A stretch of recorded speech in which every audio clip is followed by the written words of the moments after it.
120 seconds.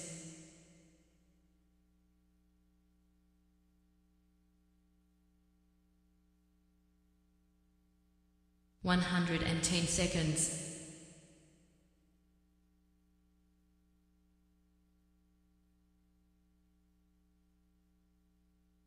100 seconds.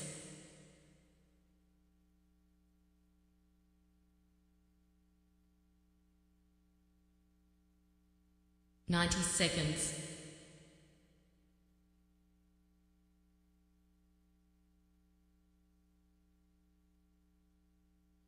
80 seconds.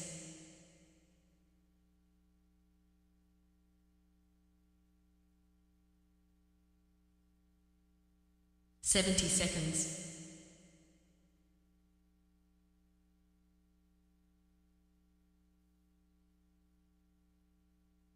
60 seconds.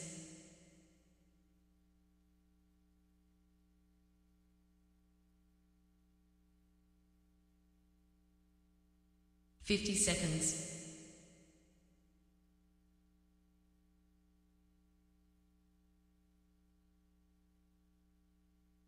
40 seconds.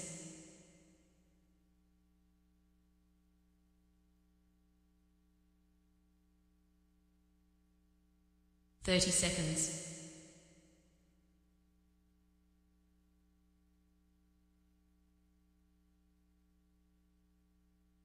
20 seconds.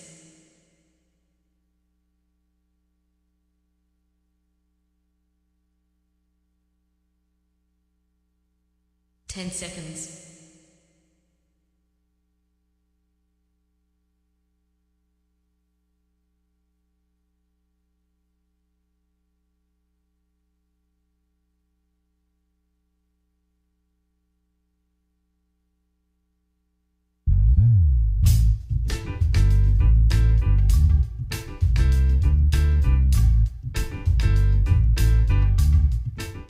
'My name's J.C. McCauley. I'm Nyesha McCauley, and you're watching AccessTV.org.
My friends, once again, it is indeed time to get our talk on. This morning, talk with me, your host, J.C. McCauley, along with the champions of talk. This morning, in the house, Studio 1A, we got talk champion Jonathan Small. Good morning, Jonathan. How you doing? Hey. You doing good? You're doing good. It's a pleasure to be back here again. All right, bring that mic down closer to you. Okay. There you go. A little bit better. Now you're present. All right. Now you're present. I can hear you. The first day of spring, technically. Today. Today's the first day of spring? Mm-hmm. Oh, this morning? Yeah, this today morning? Is the first day of spring. Spring got here, I didn't even know it.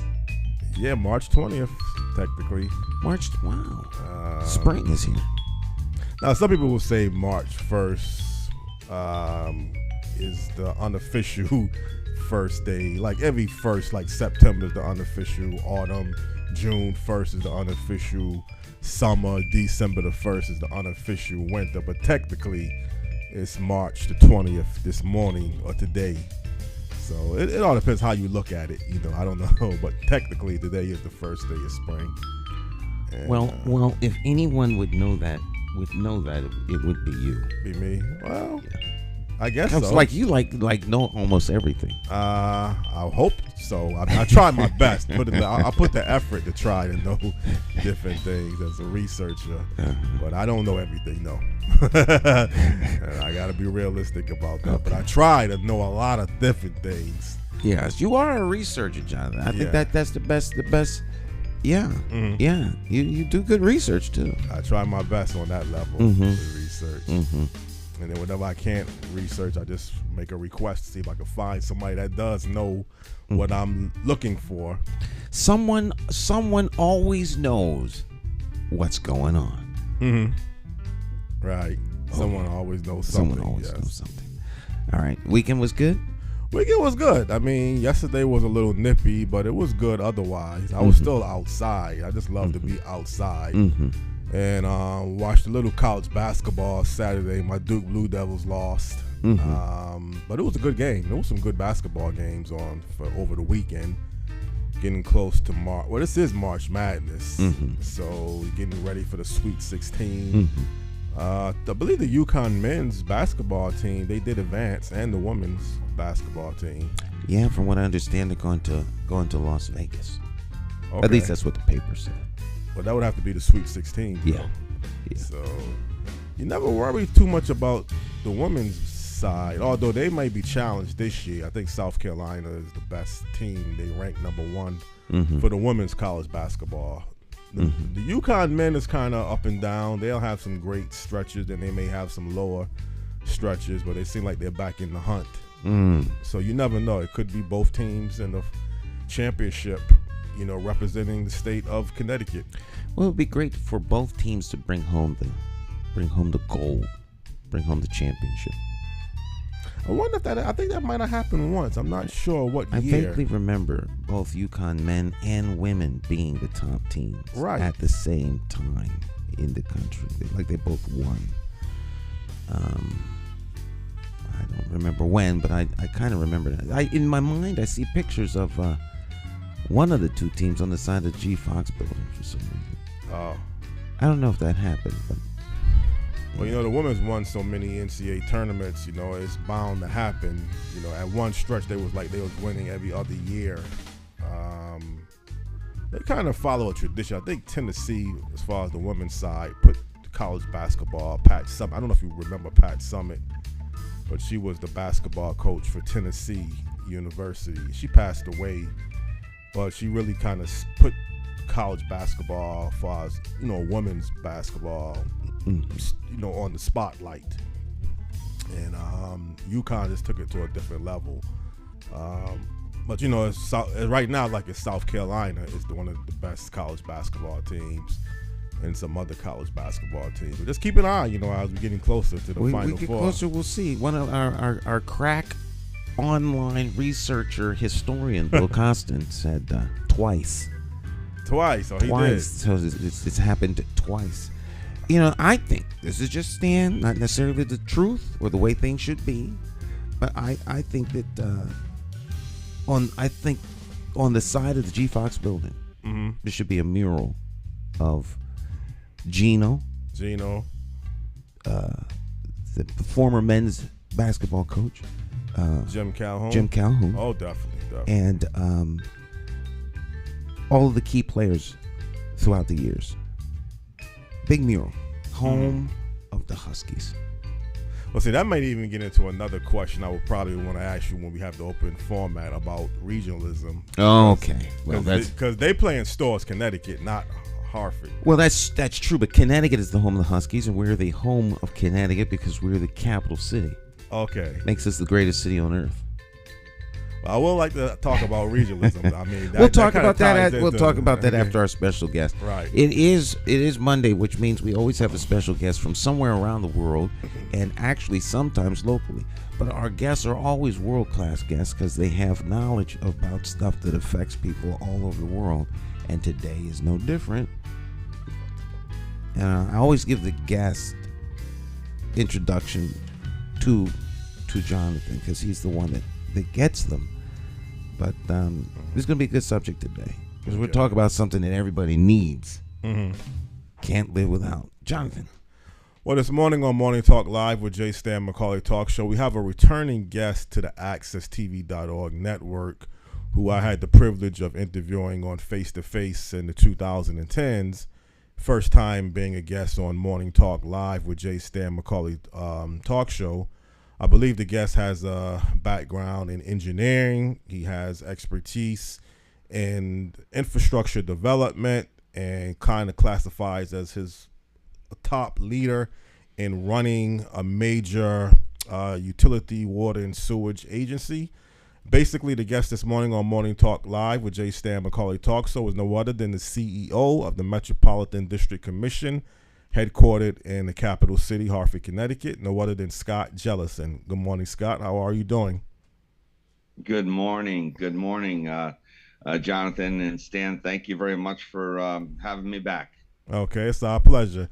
Scott, before we get into our topics of discussion, could you kind of let people know a little bit about yourself and background briefly? Sure. Well, I'm a graduate and licensed professional engineer, and all of my career I spent designing and constructing buildings and infrastructure. I had the privilege of working on the GFOX project. That was my project, and it was a great project to really create a college downtown Hartford, which really was it's really a staple to redevelopment in terms of redeveloping cities. And like Providence, like other cities, you need some form of a college, and now UConn. So it was the first step. I've also was lucky enough to be involved in as the project director for Adrian's Landing. So the convention center and all the things associated with that was a great experience, and I just proud to be a part of it. Well, Scott, now you're currently the CEO of the Metropolitan District Commission, basically, which is a water, sewage, and utility operation. But exactly for people who are unfamiliar about the Metropolitan District Commission, would the Metropolitan District Commission fall under the category of a water and sewage agency or a water, sewage, utility agency? Yeah, so our official title, we were created by the legislature in 1929, very similar to our sister agency in New Haven, Regional Water Authority. So we're identical. We're created by the legislature, and we have been serving the region. We have 8-member towns. We've been serving the region with water and sewer services, not just on an operational level, but obviously we're spending right now about $120 million a year in improving our infrastructure, both water and sewer. And so we are a construction company. We are a utility company. We are an operational company for both water and sewer. And there's a lot of things that go into that, maintaining, 35,000 acres of land across the state for watershed to make sure our water is the best, highest quality in the country. Maintaining 1,500 miles of water mains, maintaining 1,300 miles of sewer pipes in the street. So it's a very lots go into just suggesting that we're a utility company. There's a lot of things that we have to maintain and take care of. Well, for people out there, it's very important that they know the type of water that they're drinking and consuming and the type of sewage operation that is operating through their homes and through their businesses. Is there some type of ranking, like a 5-star or A ranking or whatever ranking classification would you say MDC falls under? If you was to give MDC or the Metropolitan District Commission a ranking, would it be like a top-notch ranking? I mean, what type of grade ranking would MDC or the Metropolitan District Commission fall under? Sure. Well, there's no such ranking, but I guess the proof's in the pudding, right? So the MDC in New England EPA is divided into 10 regions, and Region 1 is Boston, and Region 1 oversees all of New England. And so I would say that as it relates to the sewer utility, the MDC has spent $1.6 billion to date in improving our infrastructure as it relates to the Clean Water Project mandate by EPA in the state of Connecticut. The only city that has even come even close to what we have done in New England is Boston. And Boston spent $500 million on their consent order. We have spent $1.6 billion.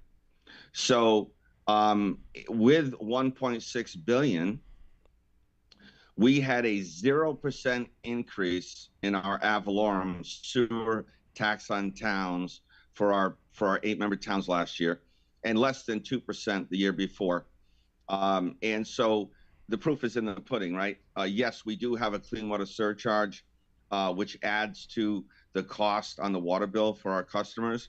But if you look at a utility right next door in South Windsor or in Farmington, our water rate this year was less than $4.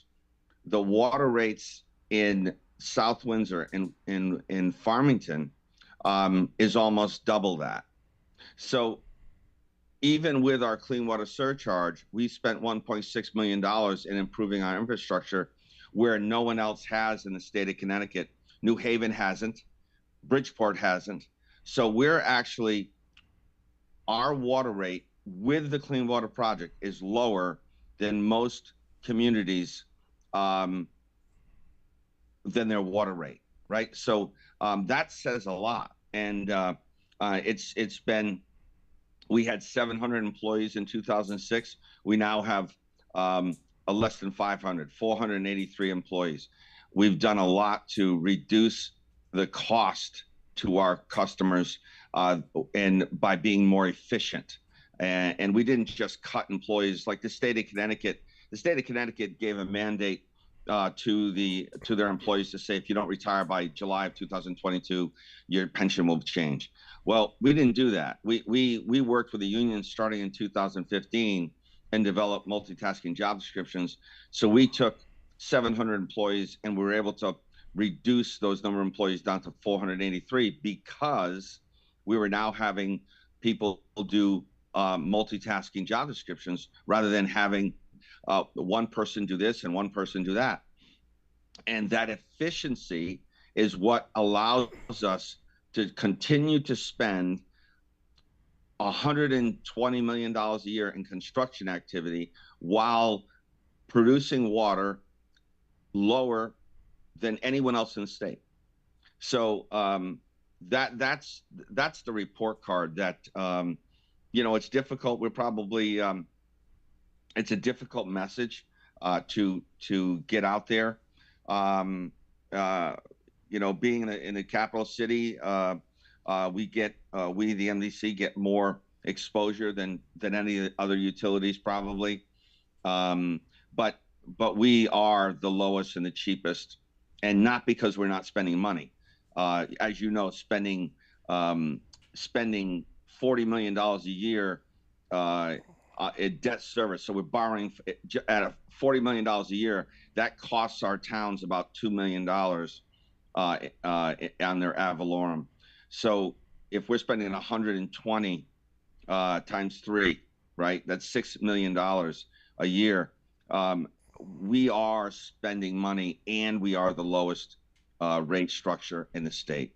Well, Scott, you had mentioned about reducing the workforce, and I do remember you mentioning that when you were a guest on Face to Face, and the multitask operation that you say MDC currently exists towards, meaning that you could have one employee doing the function or the job functions of two or three, or at least two different functions. Is that kind of what you're saying when you're indicating that the workforce was reduced from in the 700s to under 500? It's because you're able to multitask and have the employee doing two different job functions? Yes, and I'll give you an example, Jonathan. One example is our entry level job is we used to call it a pipe joiner, and that was the person that was in the street in the middle of the night, lowest man or woman on the totem pole, and that person was in the street digging that hole as a laborer. So that was the entry level job. We also had an entry level job, which was a gate maintainer. So if you had to control 30,000 gates, water gates in the ground, open them up, close them as part of a fire, as part of a break, water main break, that was another one. Hydrant maintainer, flushing the hydrants is very important for water quality. You've got to also make sure that those hydrants are operational so that the fire departments in towns have access to that water for fire protection. Sewer maintainer, and so on. So meter maintainer. So, take 5 of those jobs, and what would typically happen prior to 2015, we would have a water main break. A crew would be called out to go fix it. Typically, when you have a water main break, either the sewer collapses underneath it, or the sewer collapsed and caused the water main. But either way, you now need to shut the water down and you need to repair the sewer. So what would happen? We'd call out a separate crew, gate maintainers. They would come out, shut the water main down. Then we would call a sewer crew out. The sewer crew would do their thing, clean the sewer. So we had all these different departments, all these different groups that had to do their specific task. Now we have one crew. They all are utility maintainers. They all have that multitasking job description, and that group can do all of it. Now, depending on how large of the water main break or sewer collapse is, we may need more additional people, but it's not like only you can touch the hydrant, only you can touch the gate. Anyone at that job site can now multitask. So we don't work with less people unsafely. That's not our goal. Our goal is to be as safe as possible. We want to make sure our employees go home to their families at night. But it's a way to manage costs by simply not having to call in people to do a specific task when the people that are there are more than qualified to do it. Now, when you just said managing costs, MDC is not like a private water and sewer operation like Aquarion Water Company. You're kind of you fall into a different category. So you're not in business to make a profit. So even though you are able to cut costs and do things less cheaper and just as efficient, you're still not a private business where you're trying to generate a profit. Is that correct? That's correct. So the water utilities and so ourselves, MDC, Regional Water Authority. Regional Water Authority also has a second arm. It's a sewer authority, and they're 2 separate organizations. In Hartford, we're just one. So both of these groups, MDC and New Haven, we are created by the state of Connecticut. We're a nonprofit, and our goal is to simply provide services. And we do not make a profit. Whatever profits we make reduce our overall costs, and therefore the costs to the towns are reduced. There are private water utilities that are regulated by the state through PURA, which is Connecticut Water and Aquarion, as you mentioned. And if you look at those utilities, ironically, they're regulated by PURA, but yet their water rates are double ours. So yes, they're out there to make a profit. That's their model. That's what they're there for, which is fine.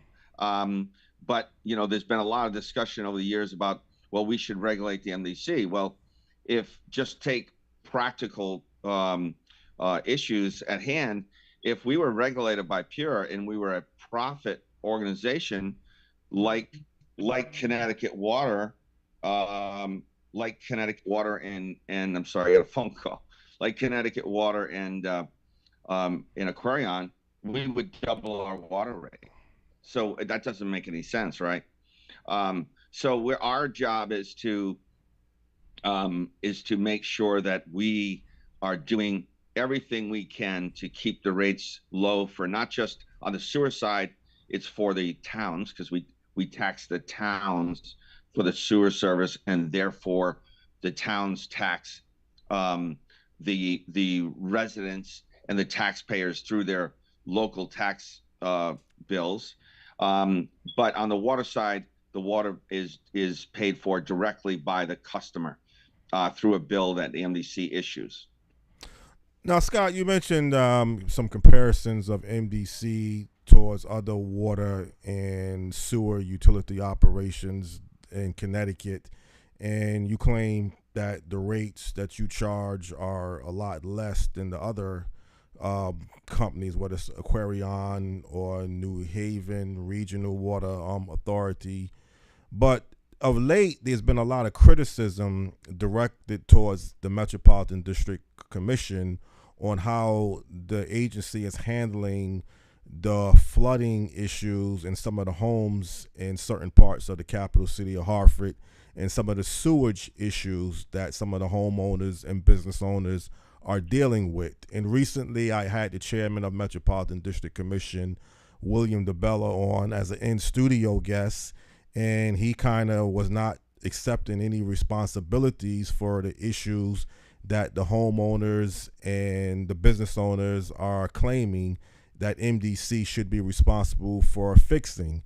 What is causing the friction and the problems of the miscommunication between the homeowners and the business owners here in certain parts of Hartford, that MDC is to blame and they're not living up to their part of the responsibilities? Could you kind of clarify some of these issues that's currently taking place? Yeah, sure. So there's a lot there, but I'll try. So, there's been some recent incidences where I don't disagree that MDC has a responsibility. MDC has a responsibility to its residents to provide them with water and sewer service. On the sewer side, presently the sewer lateral that goes from the home to the sewer system in the street is the responsibility of the homeowner. That's by our ordinances. And that's presently, and we're going to be proposing to change that, and we'll talk about that a little bit. But but presently that lateral, in most cases, it's a clay tile that is basically has joints, and it's allowed to have roots grow through the joints, which typically clog the pipe, and you have blockages, and then you have backups in your homes. That is the responsibility of the homeowner. There is other circumstances that creates backups, like a collapse in the street. That is MDC's responsibility. And we're also responsible to make sure that our pipes in the street are of good repair, and make sure that we're trying to keep the stormwater that's leaking into the pipe in the street or on in the right of way, we call it, up to the sidewalk. Make sure that those pipes are the water that's leaking into those old pipes are taking up capacity of the sewer system, right? So the pipe is only so big, and it can only handle so much sewer. This problem is not the sewer. The only time we ever have this conversation is when it rains. So the MDC, as we've said, is we're not a rain company, right? We're not a stormwater company. We're a sewer company that also has a combined pipe in the street that is designed to take the private property stormwater from your home, like your gutters, and from your basement, and dump it into the sewer system. And that's our responsibility. But whatever can't get into the pipe, whatever physically can't get into the pipe, and it creates street flooding, or it creates flooding in people's backyards, that's not the MDC's responsibility. And so that's where the confusion comes in as to why are we having all this street flooding? And let's use an example, actual example. On August 19th, 2021, Albany Avenue had 2 to 3 feet of water in the street. That water could not get into our sewer system for a couple of reasons. I've said, I've been very public about this. The responsibility of the city of Hartford is to clean the streets. And if anyone is aware of that time frame, and I made a very pointed presentation on a number of occasions, that the garbage in the streets were clogging the catch basins. Leaves were clogging the catch basins. The water cannot get into the sewer system. However, that's important, and that has to happen, and that's a city responsibility, and we all can agree to that. But that storm on August 19th was a 200-year storm. We received 7 inches of rain in less than 8 hours. We had another storm less than 5 days later. There is no system that's large enough to handle that. So I was physically out there talking to residents, talking to people with claims, and every person that I talked to, even videos that were provided to us, show water literally pouring in people's front doors. The sewer system can't handle that. There's nothing that the MDC can do about that. But what we can do is make sure that the sewer system that is connected to your home, that through a number of programs, including the backwater valve program, we can make sure that our job, and our job that we're mandated to comply with EPA and the state of Connecticut, is they say to us, you cannot allow the sewer system, the sewer in this pipe that the MDC owns, you cannot allow it to leave the pipe. So you can't allow it to go into a home. That's our responsibility. The way we protect you from that is a backwater valve. We cannot allow it to leave the manhole in the street up to a 1-year storm. Now that's a real simple, call it a 1-year storm. That's like having an inch of rain in over a 5-hour, 8-hour period. 7 inches of rain in a 8-hour period is a 200-year storm. So those are the differences between what our responsibilities are. But the Clean Water Project, probably what the chairman was referring to, the Clean Water Project, the mandates that we're required to spend all of this money, $120 million a year, that mandate is very specific. It tells us we must eliminate sewer overflows to the Wethersfield Cove. There's 5 overflows on Franklin Avenue that go directly to the Wethersfield Cove. There's 4 overflows that go to the North Branch of the Park River. And then there's a total of 86 of these overflows that go to some place. It could be the Park River Conduit. It could be the Wethersfield Cove. It could be the Connecticut River. But all of those Elliott drains, but all of those overflows, those are just required to comply with a 1-year level of control. All of this money that we're spending is to do that specific task. Now, in 2008 through 2013, the regulators were very clear. We want it done fast. We want it done quick. The only way to do that quickly, we started doing separation on Franklin Avenue, and we started doing separation in the northern part of the city, up on Albany Avenue and other parts of Upper Albany. But the regulators said it's going to take too long. So we agreed to build a tunnel. Now the tunnel is designed to simply pick up these overflows. The problem with the tunnel is that if you do separation like we did on Franklin and Albany and other parts of Cleveland, Tower, the community gets brand new infrastructure. They get new sewer pipes. They get new storm pipes. They get, in most cases, a new water system because we're not going to rip up the road and we're not going to replace that water main when we're already there. In most cases, the entire road gets paved. In most cases, new sidewalks. In most cases, new fences. So there's a lot of benefit to separation versus building big tunnels.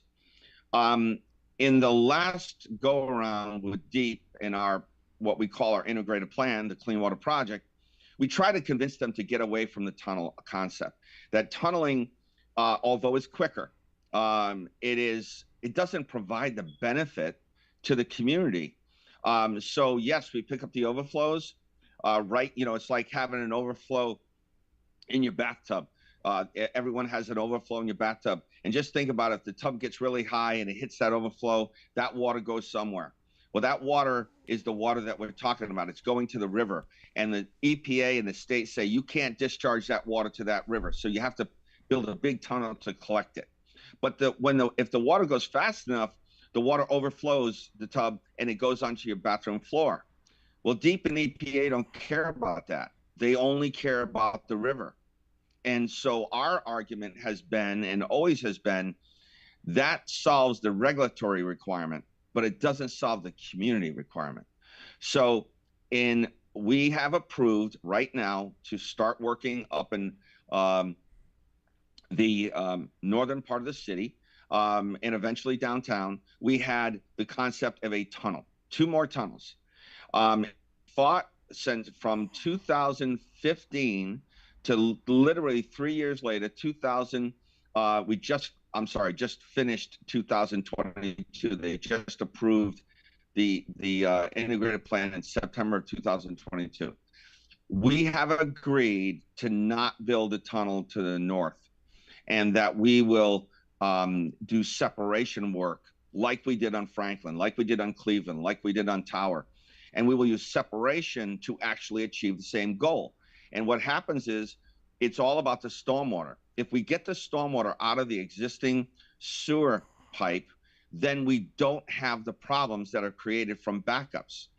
But if you have a tunnel and you just collect the overflow, there's some point where the water physically can't get to the tunnel because it's just backing up into the closest home, the closest sidewalk overflow from a catch basin, the closest basement toilet. It just physically can't get there. Separation is the solution. The EPA and DEEP have agreed with us, and we are now preparing to start to work in the northern part of the city, Granby, Blue Hills area. Unfortunately, there's a lot of design work that has to occur, and we were just authorized by DEEP to proceed with this in September of this past September. So we're working diligently with the community.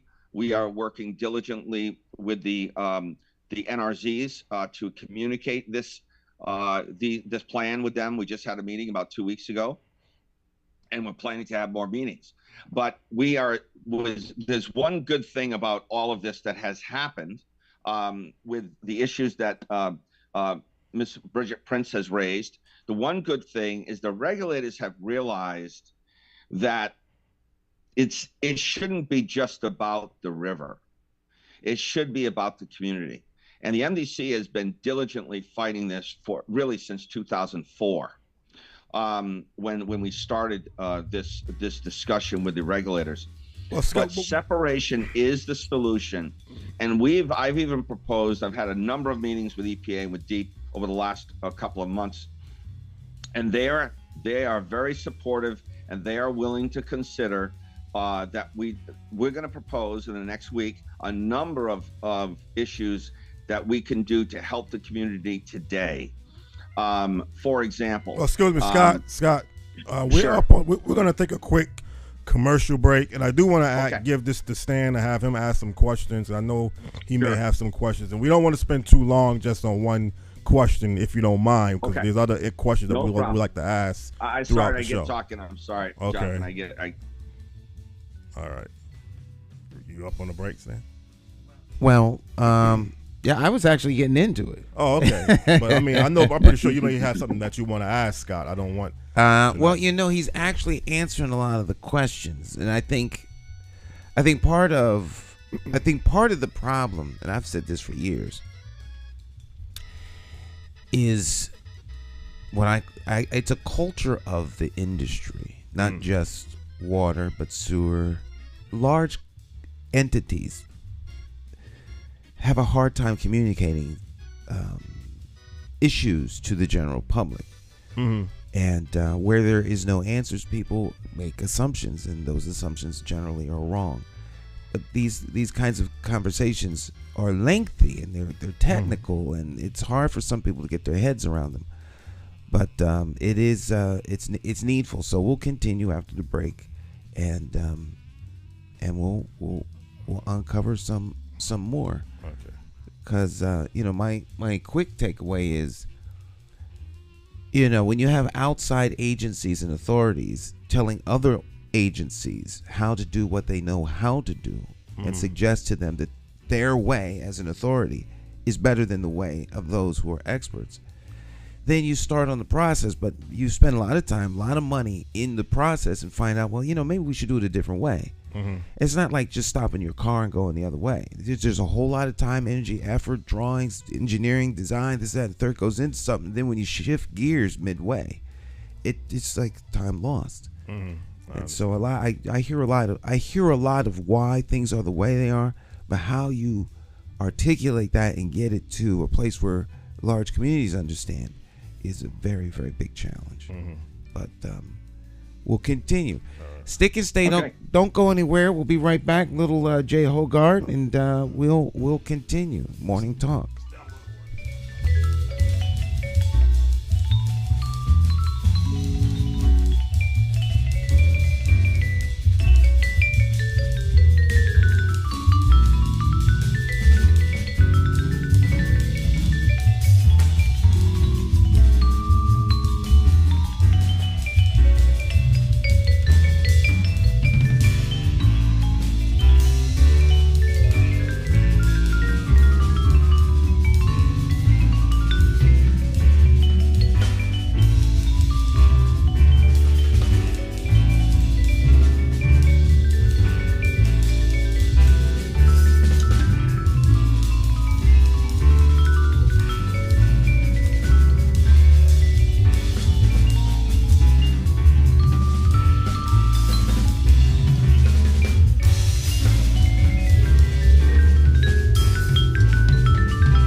Every bad political decision is made by a politician elected to office.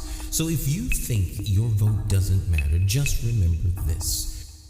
There are people sitting with politicians in a back room making deals about your future, making policies about your children, making decisions about your neighborhood. To them, you are just a vote. You are not their cause. You are just a vote. Elections have consequences, and if you don't vote, you are actually voting to keep these people in power to work against you. Now more than ever, you need to make your vote count.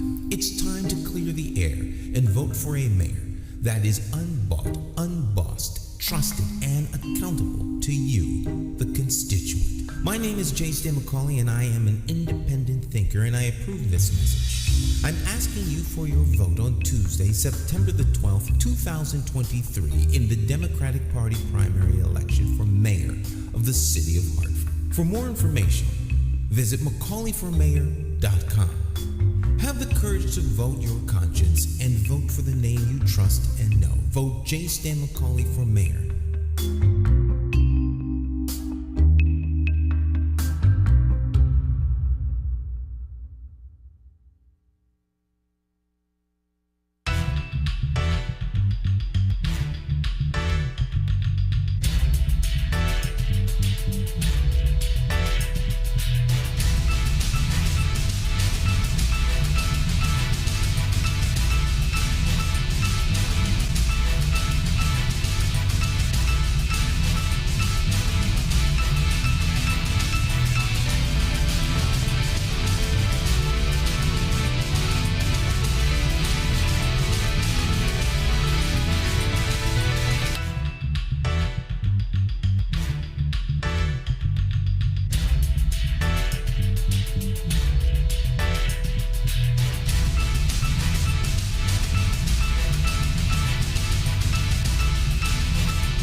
Hi, My name's J. Stan McCauley. I'm Nyesha McCauley, and you're watching AccessTV.org.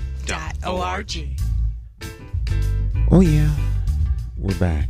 Morning Talk. The champions of talk. Jonathan Small, Dr. Maya Bowen, Cacique, and Cleo Duke Wright. Join us every week. Of course, every Monday it's Jonathan Small with important guests from around the world.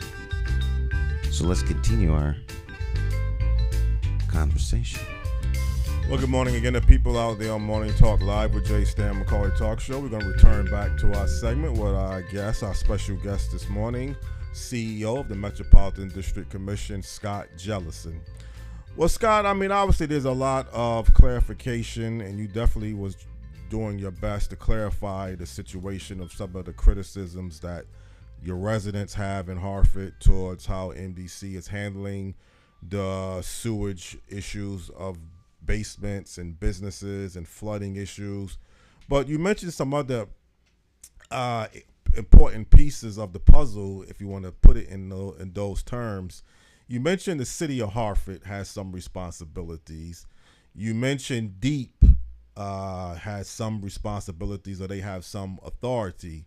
What exactly should the city of Hartford be doing that, let's say, MDC is being criticized to do in this particular situation with some of the flooding and sewage issues that's taking place in Hartford? Well, thank you. And it's not criticism. It's just factual, right? So we're just talking about facts here. So the city of Hartford owns the city streets, right? The city of Hartford owns whether there's sand on the street, whether there's garbage on the street, whether there's leaves on the street. That's not MDC's responsibility. So whatever is clogging the catch basins in a storm, as you can imagine, when you build a road, you pitch the road so that it goes to the catch basin, right? So the water brings whatever is on the road directly to the catch basin. So in the August storm of 2021, and others before that, it was very obvious that the water was ponds up on the road and builds up on the road and can't get into the sewer system. So that's the responsibility of the city of Hartford. Now, that is a 200-year storm, so no one could have solved that problem, but having the streets clean and having the catch basin clean would have obviously made it better. How much better, I don't know. But we all have a job to do, and I will take all the criticism for the MDC for not doing my job, but I'm not going to take the responsibility for somebody else's job, right? Mm-hmm. So that's what can happen. The state of Connecticut, DOT, owns Albany Avenue. Now, in 2013, probably, Jonathan, when you and I talked last, I was the chief operating officer. I was not the CEO. But I had numerous conversations with the state of Connecticut DOT, with the city of Hartford, about the Clean Water Project and what we had to do on Albany Avenue. And we came to an impasse. The MDC, again, is responsible to do specific things, and we can't use our money to do stormwater-related items. It has to be related to CSOs. It has to be related to stormwater in our pipe causes an overflow, and therefore we have the right to spend money on that. But if the water doesn't get into our pipe for whatever reason, it's not regulated. It's not part of our mandate. So when Albany Avenue floods, and always floods, it's for a lot of engineering reasons. One is that there's not enough catch basins. There's only 50 catch basins. There needs to be. DOT owns that road. DOT and or the city of Hartford have a responsibility for stormwater management on that road. In 2013, starting in 2008, I said to the city of Hartford and to the DOT that MDC is going to be doing our clean water project, and we would be willing to execute a stormwater component for the city and the DOT if they were willing to pay their share of it. We can't pay for it. And we offered that in 2013, and they declined. Fast forward to 2018, the state of Connecticut and the city are going to be doing a streetscape. The streetscape on Albany Avenue. The chairman and I met with business leaders on Albany Avenue, and we told them point blank, the city of Hartford and or the DOT, as part of the streetscape, should replace all the sewer and water laterals going into the businesses before they pave and do all of that work. It's not, we can't spend that money. That MDC cannot do that. It's not that money that our towns pay us for is not meant for private property. So again, DOT and the city declined to do that. Then again, MDC got blamed for it. But it's very clear what we own and what we don't own. Probably the biggest problem that we have is MDC's not vocal enough to really. We're not here to beat up our towns. We're not here to beat up our regulators. We're just trying to do our job. But those are the facts around a perfect, specific example of Albany Avenue. And as you know, there's lots of flooding in Albany Avenue. We have very little. We only had 3 phone calls from Albany Avenue, despite all of the rhetoric. We only had 3 phone calls during the August 19th, 2021 storm for surcharging in basements. The majority of the water that came into businesses came in through the front door or the back door. So those are facts. It doesn't mean the MDC doesn't want to be a part of a solution, but we need partners. And people sitting back saying, that's not our job, that's not our responsibility. There's not much we can do about that. We're willing to help. Now, as I started to say before the break, the new DEEP staff, and I mean this sincerely, DEEP and EPA, have been outstanding. There's been a lot of people retire at the state who we were dealing with really since 2004. And the new generation of regulators have been listening to us. They agree with us. They want to do something positive for the community too. And they have already discussed the concept of MDC, tell us what you think we could do that would be beneficial to the community, not just the river. Kill 2 birds with 1 stone, solve both the regulatory problem and solve the community problem. We can't solve the community problem alone. We need support from the city of Hartford and the state of Connecticut. However, they are listening. The DEEP staff and the EPA staff are listening to us. And we are going to be proposing, we don't want to build another tunnel in Hartford. Tunnels are a dinosaur. Tunnels are a very quick regulatory solution, solves a regulatory problem of overflows to a river, but it doesn't solve a community problem. So we are going to be proposing to do a number of short-term things. One, obviously, our backwater valve is important. Get a backwater valve in every home that wants us to put one in. We also have to do the design of the work that we need to do on Blue Hills and Granby. Blue Hills and Granby. But in the areas like Gully Brook, in the areas of North Main Street, there's projects that we could do with the support and cutting bureaucratic tape with DEEP and EPA that we're going to propose to do sooner. The priority was in the integrated plan was to do Blue Hills and Granby first because of the North Branch of the Park River. But we're going to propose to branch out and do other projects that we can design quickly, use our emergency contractors that DEEP would have to approve, and they've been very supportive of this, and get work starting this coming summer. Doing separation work where typically what we do is we separate the sewer in the street and we put 2 pipes in the ground. So one's a sewer, one's a storm pipe. But then we also have to bring new storm and sewer laterals to the home and go into the home and disconnect everything.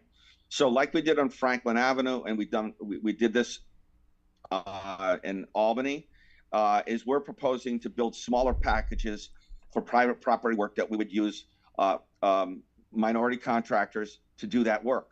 And that we're very supportive of that. So one contractor would do all the separation in the street, probably a bigger contractor, and then smaller contractors, local small minority contractors would do the work on private property. Deep has also offered that they have $2.5 million in grant for private property work, which we're going to be going after, and they're very supportive of giving it to the NBC. Oops, sorry. So we are proposing to start. Our board is very supportive, including our chairman, very supportive of passing a new ordinance that says right now we are not allowed to touch a private property sewer lateral on your property. It's private property. We can't use our money for that. We are going to propose that in April to our Public Works Department, Public Works Bureau, and our full board, May, that we would propose that if a sewer lateral needs to be replaced, the MDC will replace it for free. We will propose that if there's a clog in your lateral from a tree root on your private property, MDC will clear that for free. We are also going to add every time we line a sewer main in the street. So, for example, there's two options. You can rip up an old pipe and put a new pipe in the ground, and we typically bring it right up to the sidewalk, and then we connect to the lateral going to the home. Or you can line it, and basically you're putting a new pipe within an old pipe. And when we line, we do the same thing. We just line it right up to the property line because, again, we can't use our monies for private property work. We have excuse me, Scott. Yes. I do have some more questions I do want to ask, Sure. and I don't want to get tied into just one particular question. Stan, do you have anything that you wanted to ask Scott Jellison before I ask my question? I don't necessarily have anything I want to ask. I think he's stating the case, and I think doing a well job. There was one question that one of the viewers had. Please ask if separation without increasing capacity will solve the problem. I actually think he answered that question in the question, but I'll ask. Yeah, and this is really simple, right? Mm-hmm. Does anybody ever have a problem with their sewer system when it's not raining? No. No. There's no problem. The answer is no. Yeah. So here's what happened. In 1974, these regulators across the country, EPA, said you need to do something because your sewer system, two issues. One is you're discharging raw sewage to the rivers. We all agree that that's wrong. Mm-hmm. So that was a treatment plant issue, right? That's you got to build treatment plants that can handle that, and you're not discharging raw sewer. But that morphed into now these overflows during rainstorms, they've got to be collected too and treated, or at least collected, but you can't discharge them to a water body. So the answer is, it took the regulators 40 some odd years to realize the overflows are occurring because it's raining. So let's solve the problem really quickly. Quickly means a long time, right? We're not talking about a year, 2 years, 5 years. But let's solve the problem. Let's spend the money that we have and do the right thing. Get the stormwater out of the sewer. Now, that means you got to build bigger storm systems and collect the storm right off the property, and don't mix the sewer. Right now, we're mixing the sewer and the storm from the property, from the street, and then we're trying to deal with it. Let's get the storm out of the sewer pipe right now, before it even mixes. So we're proposing that we never go back to a tunnel type system. Well, we were proposing a tunnel system in the north. We convinced the Deep not to do that. It took us 3 years, from 2018 to 2022.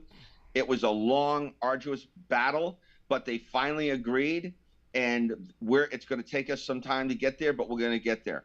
We're proposing, they have required us to do a tunnel in downtown Hartford starting in 2040.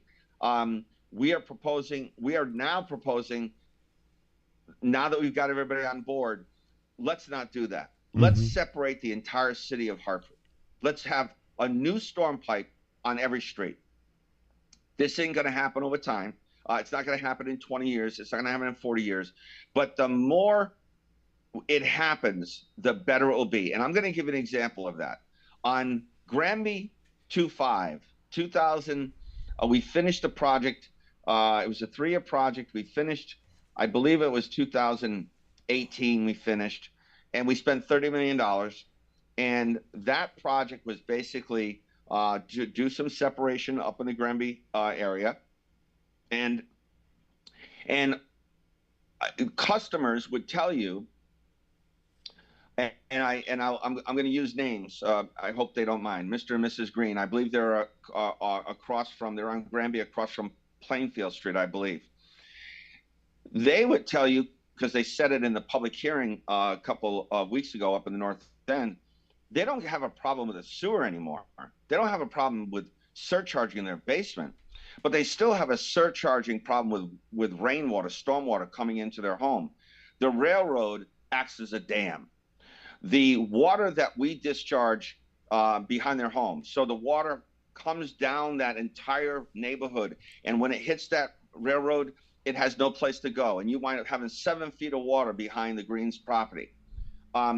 All of the separation work, $30 million worth of work that we did for that project, and will be similar to what we do up in the Granby Blue Hills area these coming years. The water that we separate and the water that now is clean stormwater, that water needs to go somewhere. Well, it has to go to a water body, right? And the closest water body, which we're trying to clean up, is the North Branch of the Park River. The problem is the North Branch of the Park River, as most of you know, is creating flooding in itself, independent of MDC. That's a city problem. That's not an MDC problem. That's a Flood Control Commission problem, not an MDC problem.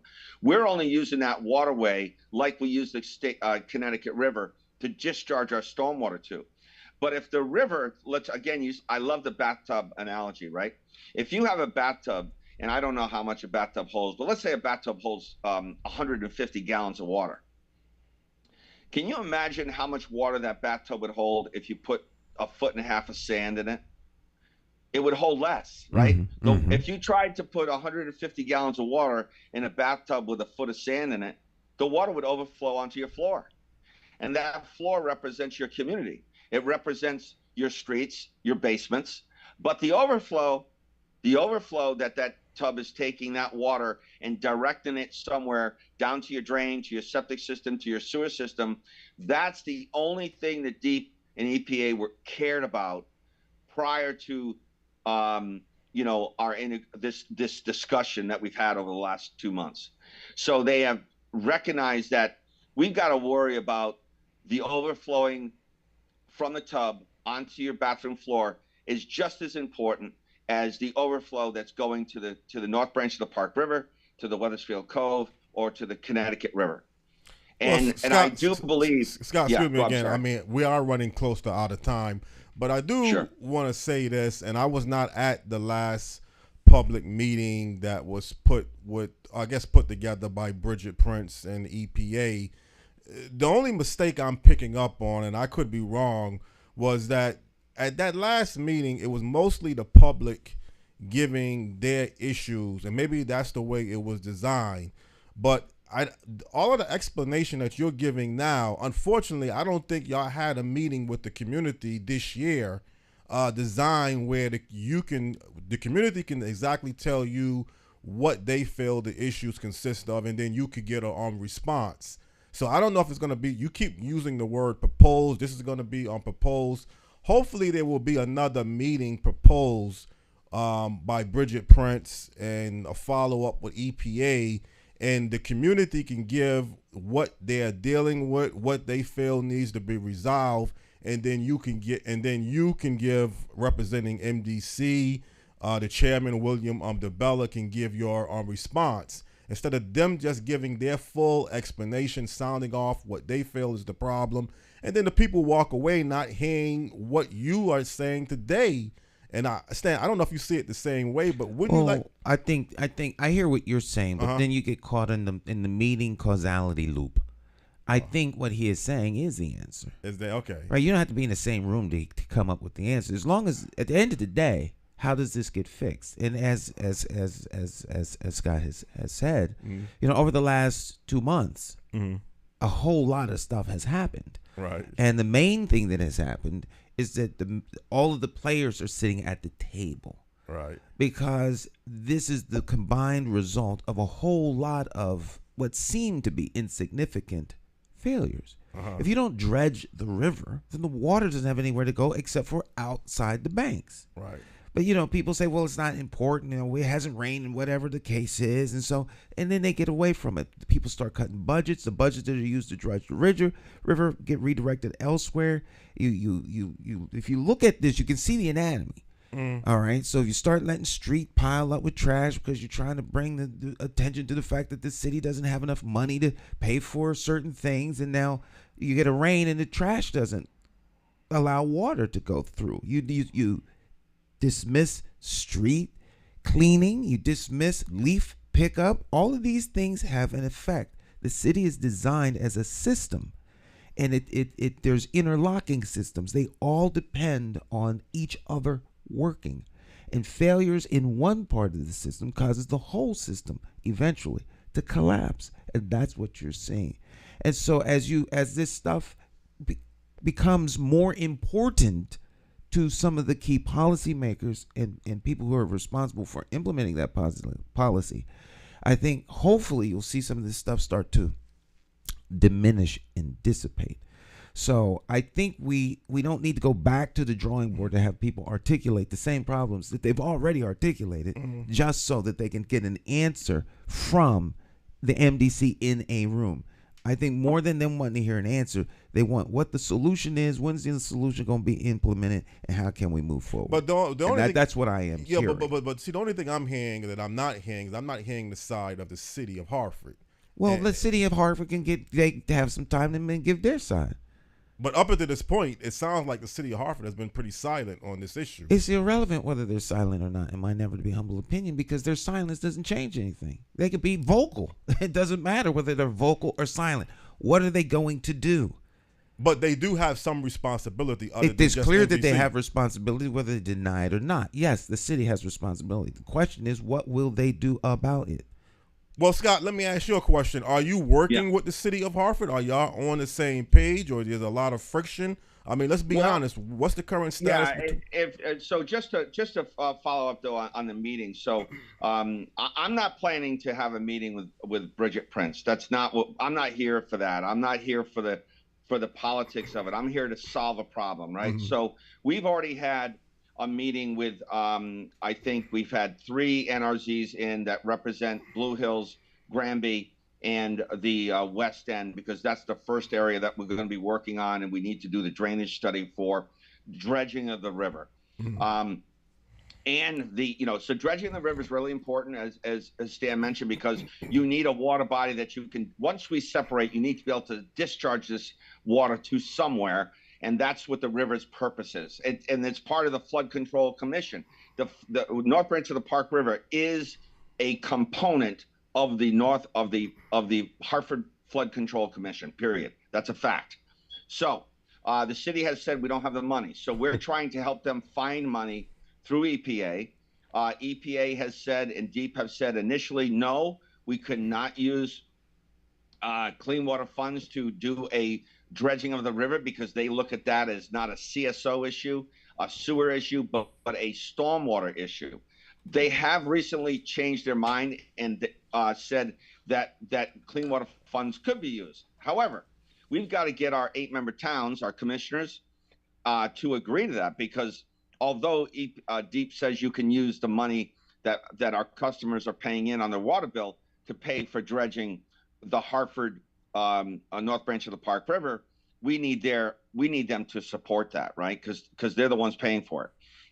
But we are going to have meetings. We already had one, I mentioned. We're going to have another meeting before I'm trying to remember the date, March 20th, before mid-April, and even sooner than that. I don't know if it's been scheduled yet, but now we're scheduling a meeting with the public within these same NRZs that we met with, which will be the Blue Hills, Granby areas, so that we can tell them exactly what we're talking about today and exactly what we talked about with the NRZ leaders 3 weeks ago.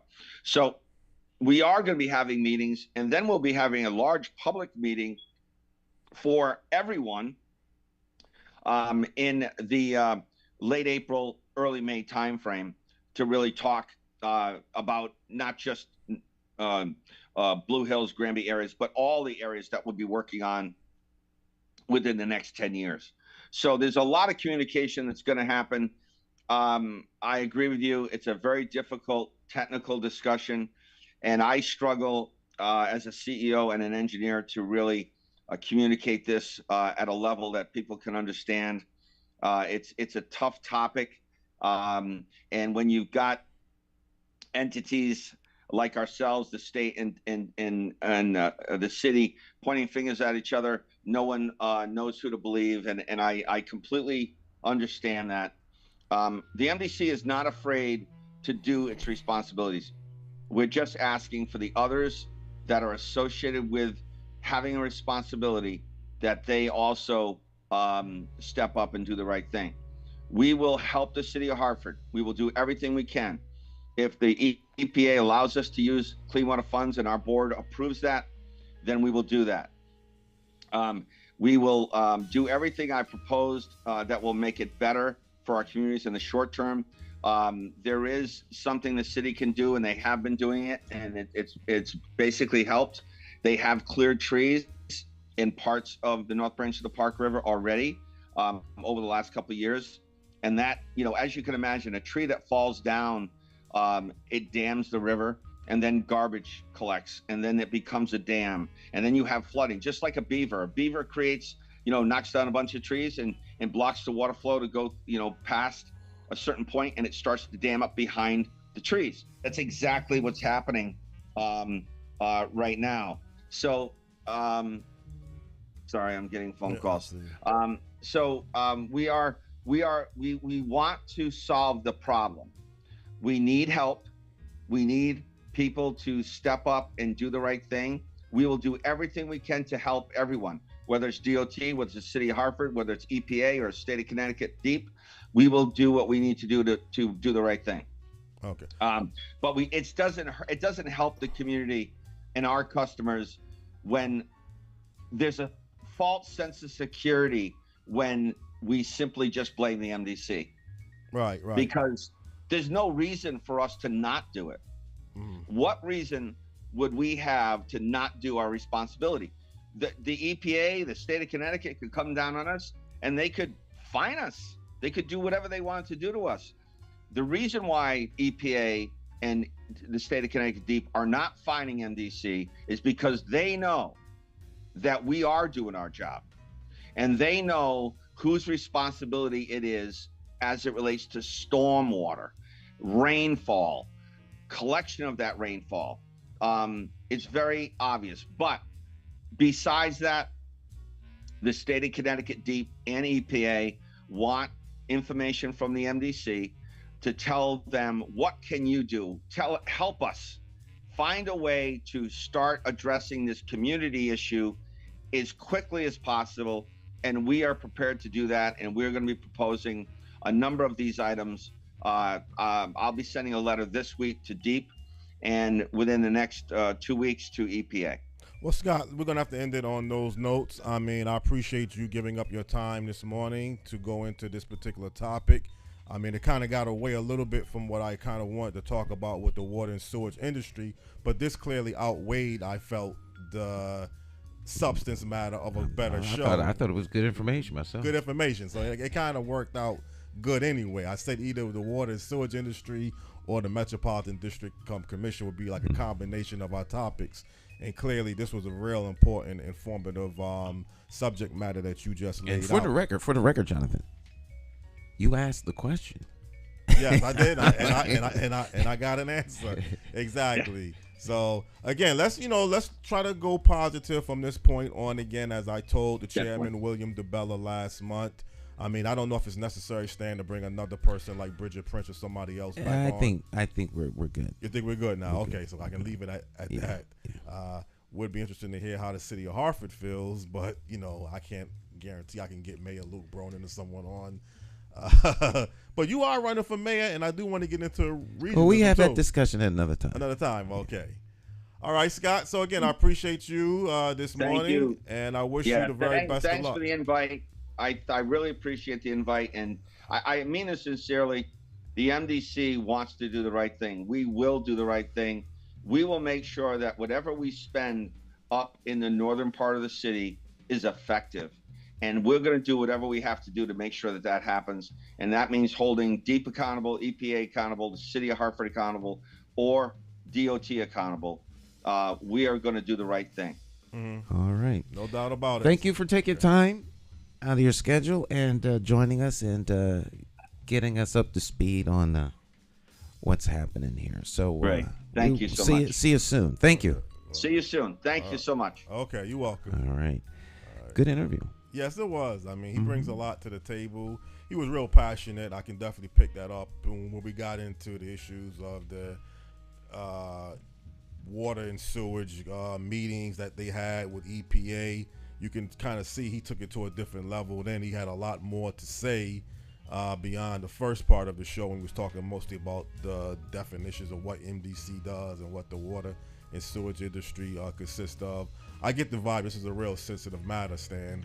Well, it is sensitive because, of course, I know how I get sensitive when people talk about stuff that affects me, particularly if it's something that is not within my orbit, but I'm taking the heat for. I think one thing that has to absolutely be realized is that the Clean Water Project is meant to keep the water clean, being discharged into the river. That is what the Clean Water Project was about. So it has morphed into many things over the years. But the problem that exists with people's homes are real. Yes, it is real. Stick and stay. We'll be right back. Morning Talk.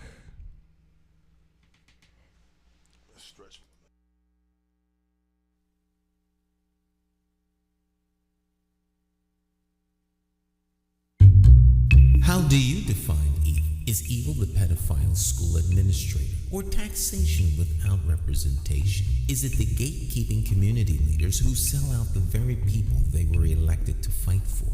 Or is evil the politician that puts out lies and takes in cash? However you may classify evil, having to choose the lesser of two evils still leaves you with evil. Nowhere does this rule apply more than during an election for mayor. Choosing a candidate who is the lesser of two evils still leaves you with evil. No wonder so many people don't vote. It's time for the constituents to flip the script and vote for a mayor you can trust. My name is Jason McCauley. I am an independent thinker, and I approve this message. I'm asking you for your vote on Tuesday, September the 12th, 2023, in the Democratic Party primary election for mayor for the city of Hartford. I, like you, am an independent thinker. So let's sit down and talk about my path to victory and why my 5-point plan for Hartford will work. Stop listening to the uninformed evil interests that tell you I can't win. For more information, visit McCauleyformayor.com. Have the courage to vote your conscience. Vote for the name you trust and know. Vote McCauley for mayor.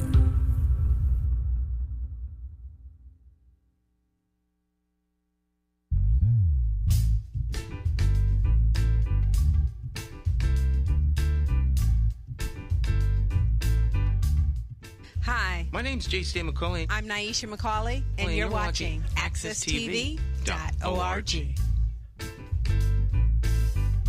All right, we're back.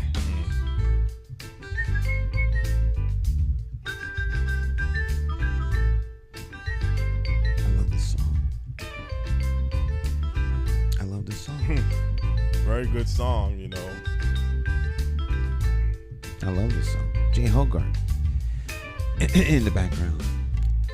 Is he playing like a piano? That's a vibraphone. A vibraphone. I've never even seen that Yeah, before. Really. yeah. Well, you remember xylophone when you were little? I can't for some reason. I don't know. Maybe I could. Yeah, I think Yeah, that's a vibraphone. Yeah, I think I do remember that. The little blue balls that he's hitting. I kind of remember that now. And it's got keys that you hit, you strike with the little mallets, like the piano. So it's got the piano has little mallets inside of it hitting. Maybe we'll have Professor Bogart here, and we'll discuss music and maybe get Ronnie back too. Ronnie's song. Ronnie's song, yeah. Okay. Have a deep conversation on music and the language thereof. Where else can you get this kind of? This is morning talk. This is what we talk about. It is, and I only get one. I only get one Monday a week, so definitely I try to bring Monday. the best. Yeah. Jonathan would like to be here every day. Well, it's hard to get a good guest. I mean, I like to talk about things. I want to have a guest too, but I can't get a guest every day. Not the guest, but to give this information, maybe another show in the future. Who knows? But right now, I'm definitely enjoying and appreciate what I am able to do with your help. Obviously, Morning Talk Live with Jay Stan on McCauley Talk Show. And as I mentioned a couple times, I don't know how you feel. Maybe since you're running for mayor, I think Hartford would be a better city if it was a regionalized city. I know if it was regionalized. Oh yeah, definitely. Oh, that's a touchy subject. Well, we had attorney Mark Korber on a couple times, and he's definitely promoting the need to regionalize the city. I don't think that regionalization would be all that bad. The problem with regionalization is, it's 169 little towns, and nobody wants to give up their sovereignty. That's the problem, I think. So, once again, the separation between conversation and action. So it's a great conversation. We could sit on the stage of the Bushnell and have nice lights and good sound quality. And all of the heavy heads could come in there, and the thinkers, and the folk with round glasses and square glasses and ponytails and pointy ears, and they could sit down and talk long and hard, get long pipes and put the pipe tobacco in there, and get intellectual voices and talk about the pros and cons of regionalization. And then 100 years from now, nothing's changed. Well, it has to be authorized on a state level. It can't be authorized just from a city level. Well, the states represent the state representatives and your state senators are representatives of the small towns. And they're not going to sit by idly while their little towns are absorbed into one greater Hartford. Well, I think the key always stands as you take the towns like West Hartford, Bloomfield, Windsor, even the surrounding border towns. They don't have, they have a problem giving up control. I think that's what it really comes down to. It's not a matter of, it's not just giving up control. It's maintaining a certain lifestyle within the town that the people have come to respect, know, and love. And to suggest that the people of Hartford don't respect, know, and love the lifestyle that they have is like somehow, like we should just throw that away. There's a lot of people enjoy the lifestyle that we have here in Hartford. Why should we give it up? It's not like. But what are you really giving up, though? No. Who decides whether or not the lifestyle we have is sufficient? That it needs to be somehow changed? That sounds like colonization. The colonizers come and tell you what you miss and what you need to change to make it like what they want. Yeah, but see, you gotta understand, Hartford is not. The whole purpose of a regionalized city is to make your city bigger, larger, give yourself more of a stronger downtown presence. That's for those who believe in a strong downtown. Does Bloomfield have a strong downtown? No, but it's a town. It's not a city. Every city some would contain that Hartford is a town whose office park is in the middle. Bloomfield has an office park. Has an office park. It's just not downtown. If Bloomfield would move all of its office parks downtown Bloomfield, then Bloomfield would have a downtown. Would have a semi-downtown. And our downtown doesn't have offices in it anymore. Those things are being turned into apartments. Well, that's what I'm saying. That's not what I'm not going to knock it totally, because if it is what it is, if it's moving in that direction.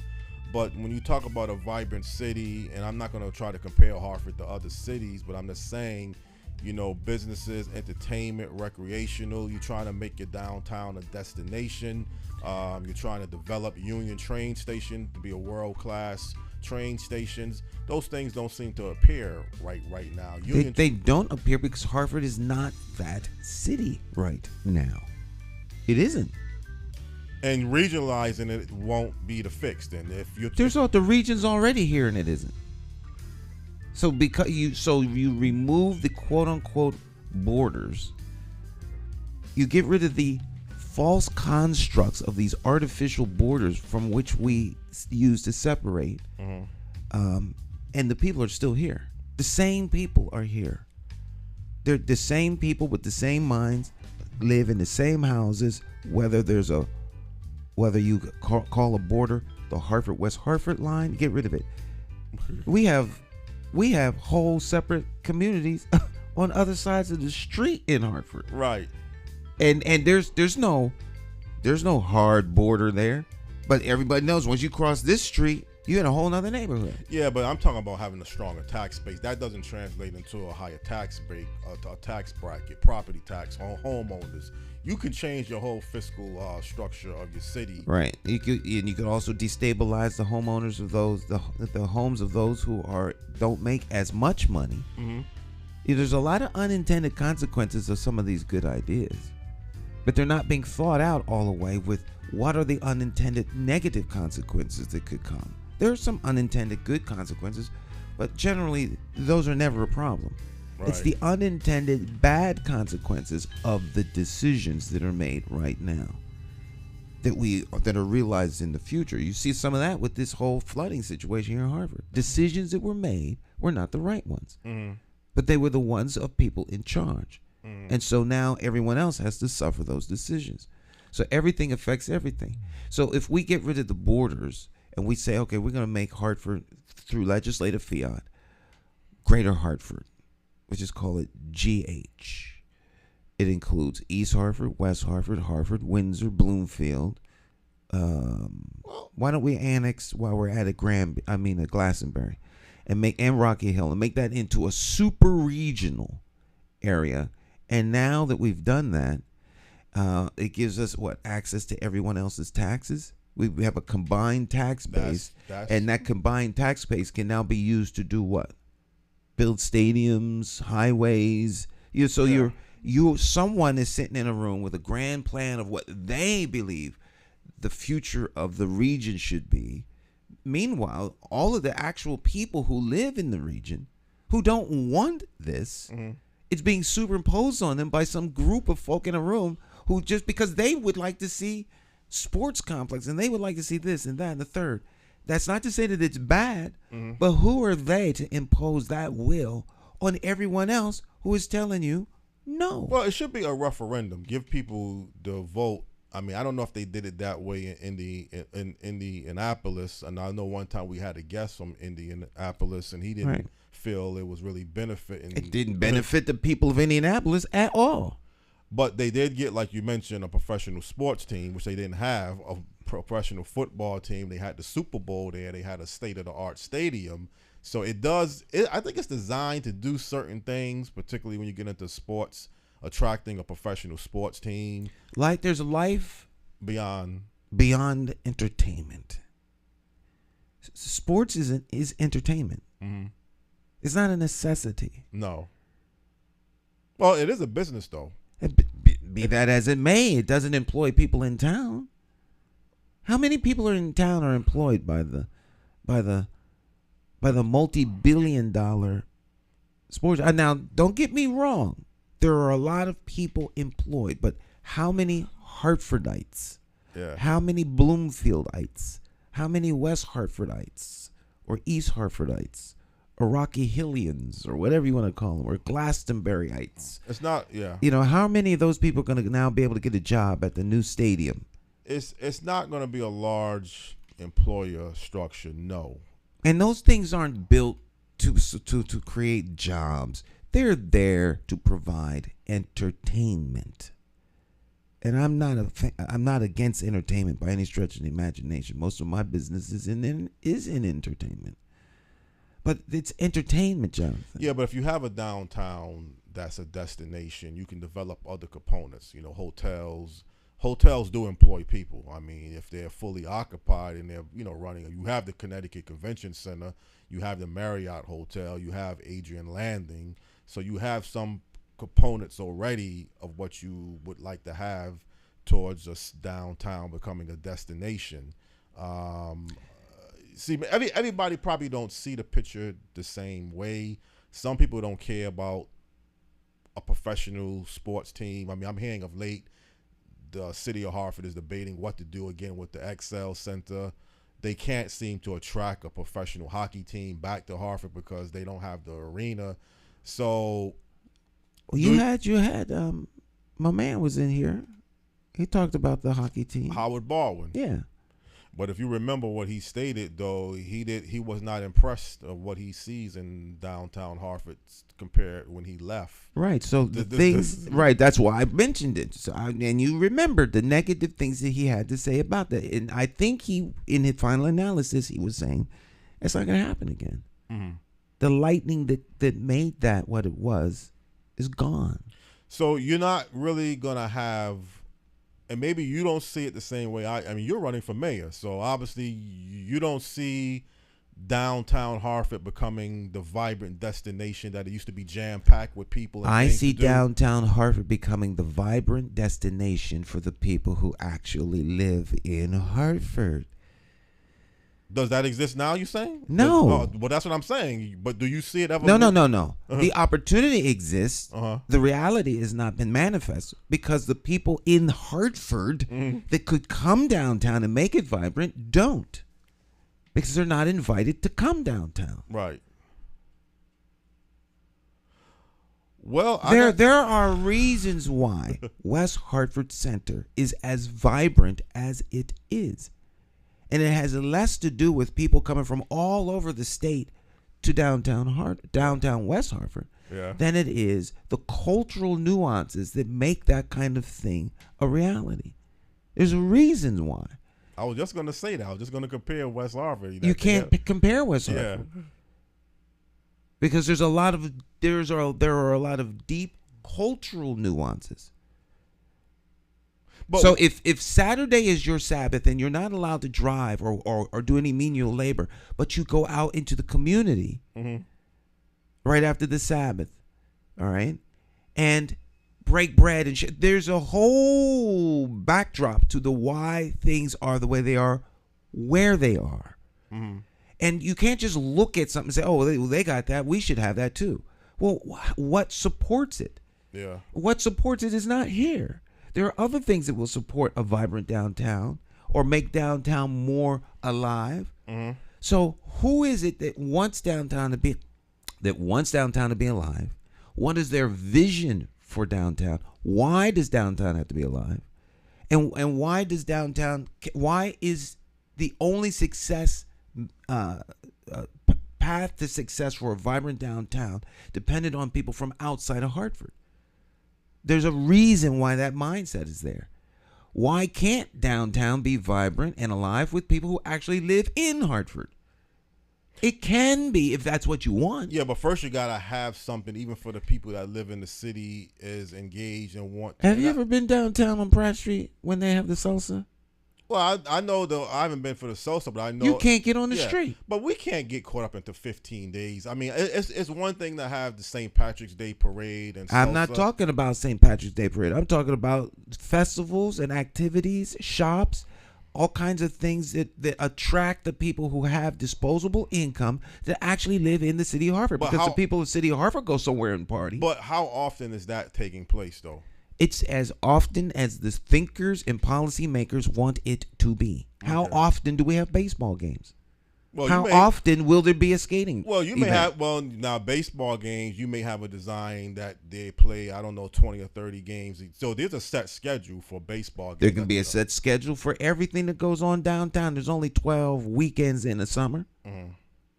And there's 150 weekends every summer. I don't want to get into the past because the past is the past. I'm not getting into the past. Yeah. We don't live in the past. We live in it now, and we look to the future. But I'm saying is, on a Monday through Friday basis, the city is not jam-packed, and it used to be jam-packed, and it's not a lot of different new things that's... Jonathan, there's a reason the city is not jam-packed during the days now. We just came out of a pandemic. All right. Well, even before the pandemic, downtown activity was on the decline. If your Etnas and your Phoenixes and your Travelers have world-class restaurants inside the building and make it so the employees don't need to come outside to go eat. Your downtown traffic during the lunchtime is gone. Yeah. There are a lot of factors that contribute to this. We are in a whole different state of being right now. People are not going back to the office. The ones that are going back to the office, that's already happened. Yeah, but Hartford, it was the proposed with not just Adrian Landon, but with downtown North. And I hear that they have a downtown South project around the Bushnell Park. There's some plans to develop this area with housing, redevelop Bushnell Park. So I don't know exactly when that's going to get started. Okay, so if we're going to redevelop the area, right down the street from me, we're going to put a whole new complex. It's going to be housing. Right? They're putting apartments all downtown in the G Fox building. Well, not G Fox, at the Gold building, 777 Main Street, the Pearl Street, all these buildings going up. They're converting all these buildings into residential things. Right. There is no more corporation coming to those buildings because the corporation's capacity to have buildings and office space in there is gone. They've been turned into apartments. So all of the amenities it'll be for the people who actually live downtown. Yeah. Once again, why not make it a destination for the people who live inside the city of Hartford and the surrounding region? There's no reason why Hartford can't be a place where everyone comes, where it is multicultural. We're an international city. We have I'll be safe. We have over 60 ethnic groups. It's more than that. We have more than 60 ethnic groups that live in the city who have those cultures in this city. We don't exploit it or tap into it at all. So there is a way to make downtown thriving. There's a way to make downtown businesses prosperous. If you listen to the people who actually have stores on Pratt Street, they have ways to make the street prosperous. But for some reason, folk ain't listening to them. I'm telling you, Jonathan. Right. Hartford's downtown is not Manhattan. You can run through downtown in less than 3 minutes. Never said that, though. Never said about Manhattan. Never compared it to Boston. You start talking football teams. Well, now, there was a plan at one point or some vision to bring a professional football team. We used to have a professional hockey team. You still have the XL Arena, so that arena could still be utilized, whether it's a professional hockey team or just college basketball with the UConn men's and women's. You could still have things happening in that arena. I guess they could come and play here instead of gamble. That's where they play now, right? That's what I was saying before. So what are they going to do with Gamble Arena? Well, sometimes you do a combination. Because there used to be a time you would play some games at perhaps it was ill-fated, the XL Center. Like Constitution Plaza. People make these decisions with these long-term dreams and plans, and I'm not against those by any stretch of imagination. But everything affects everything, and everything doesn't always stay the same. Well, I agree with that part. This is New England. Right.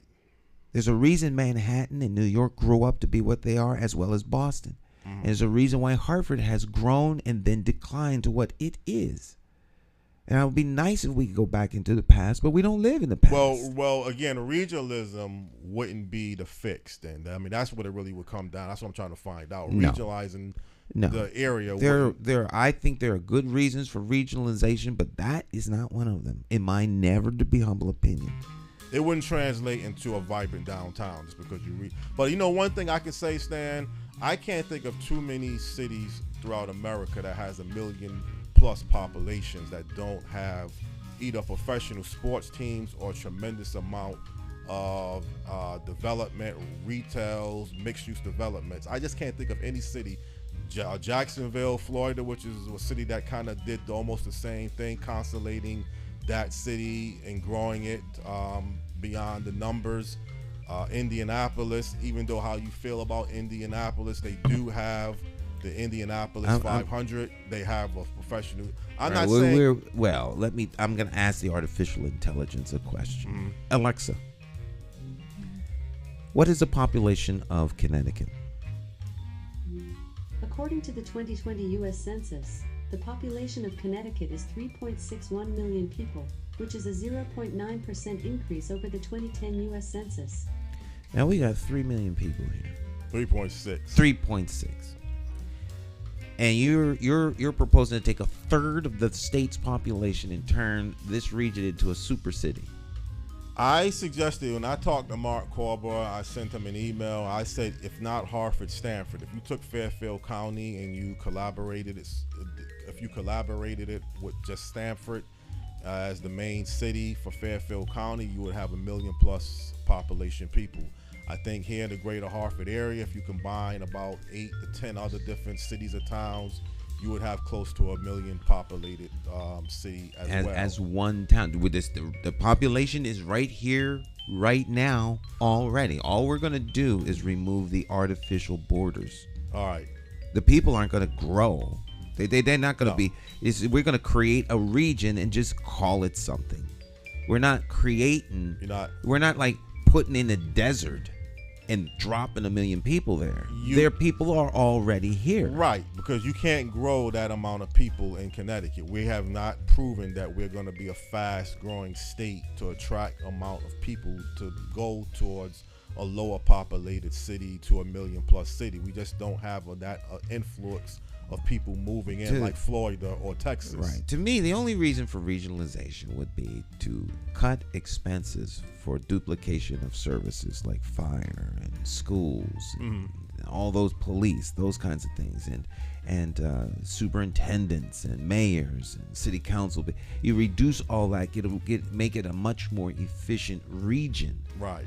But not so that you can bring in football team and hockey team. Those things can be done right now. But as a candidate running for mayor, would you rather become a mayor for the city the way it exists now, or would you rather become a mayor of a regionalized larger city?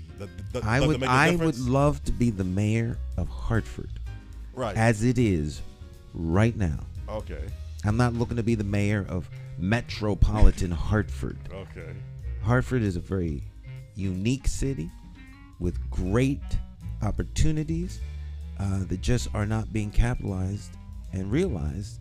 And I don't believe that the citizens of Hartford are best served by the current vision for the city. My vision is not new. It's the same it's always been. And Hartford is a beautiful town, and I can understand why certain people would like to be mayor here. I'm one of them. But wouldn't it make your job, or whoever becomes mayor, easier if you had an expanded tax base? If all of a sudden you can get West Hartford tax base duplicated into your city? Oh, it's always easier if someone's going to give you money. You could take someone else's money. So the challenge is Hartford right here, right now. Yeah.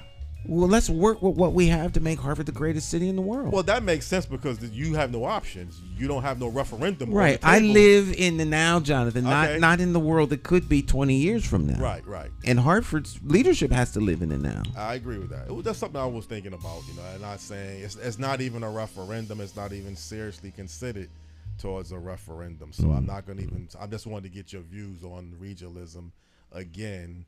For the first time.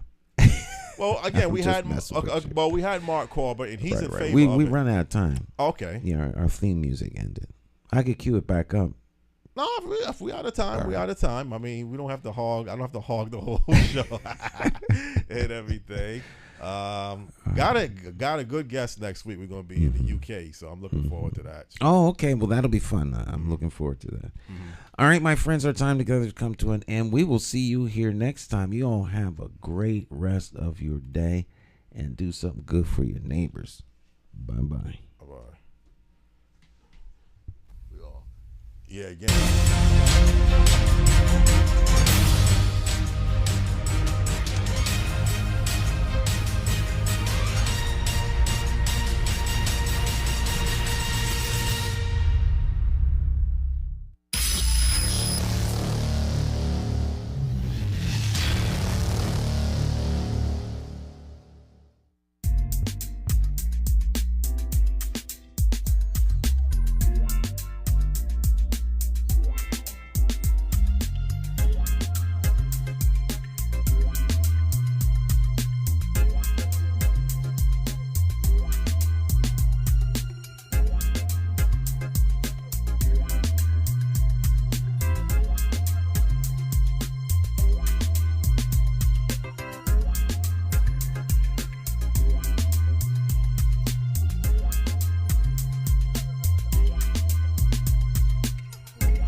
Hey, Hartford, Connecticut, I'm talking to you. We gotta get out and vote. Vote for Stan McCauley. It's our time. We gotta rise up and take it back. Vote for Stan McCauley. Vote for Stan. You gotta vote for Stan McCauley.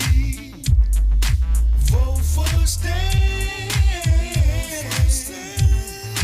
Vote for Stan. Oh yeah. It's more than politics than just what your social covers. And it ain't somewhere written down in bold letters. Don't just take my word for it, do your research. Think of your future, look at your bigger picture. Suit and tie, clean up, unity for the righteous. Plotting on action, hands on access. With a light source vision, door to door knocking. Guerrilla style marketing, brainstorm as a collective. Real neighborhood suggestions. Only we know what it is where we living. To make real life decisions. Move on facts, make it manifest back. You gotta vote for Stan McCauley. Vote for Stan.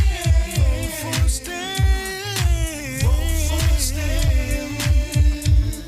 Oh yeah. Look at your city. Stop. Take a look around. Is opportunity flow into your house? Are you working? Wait, can you save some money? And is your neighborhood safe? Or is it a homicide every night?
My name is Marlon E. Styler Sr.